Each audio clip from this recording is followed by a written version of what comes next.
subscribe to the channel, and let's go to step number 3. Create a cost for being undisciplined. Now, you are not where you want to be because nothing is going to happen if you don't get there. If you don't achieve your goal within 2-3 months, your life is going to stay the same. You're not going to have anything less. Nothing bad is going to happen to you. You're going to be still chilling, still living a good life. And that's the problem. You are comfortable and you are complacent because there is a safety net. Even if you were lazy, even if you procrastinate, even if you don't build the business and don't make the income you want to make, you still have a safety net. And that safety net is ruining your ambition. That is what makes you play way too safe all the time. And if you're continually playing safe all the time, then you are not being able to take the action. You see, the one thing that really forces focus, that really forces taking action is pressure. Pressure forces focus. When you have pressure, when you have, responsibilities and obligations, and you need to make that next income bracket so you can actually support your family or so you can actually support yourself, then you are playing a different game. Then you need to succeed. You don't want to succeed. You don't think that success is a nice thing to have.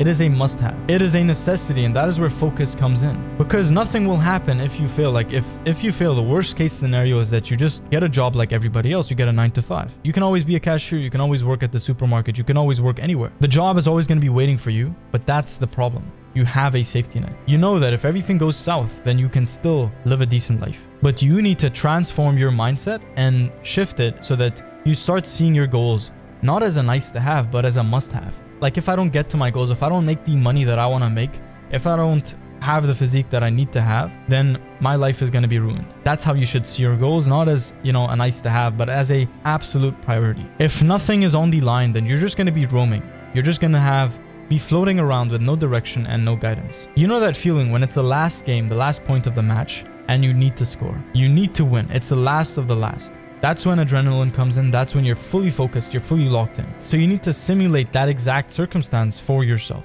And the last thing in step number 3 is that you need to understand that pain is more powerful than motivation. It's the biggest reward there is, because if you think about it, like David Goggins says it himself, do you want to walk around all day knowing that you could, but you didn't? That's the biggest thing that is going to haunt you. It is knowing that you could, knowing that you have more potential, but you still don't take the action. That is what is really going to get in your head. There's a quote that goes like this: "It hurts more to know that you had the ability to do something and didn't take action than it actually hurts to push through the discomfort of doing it."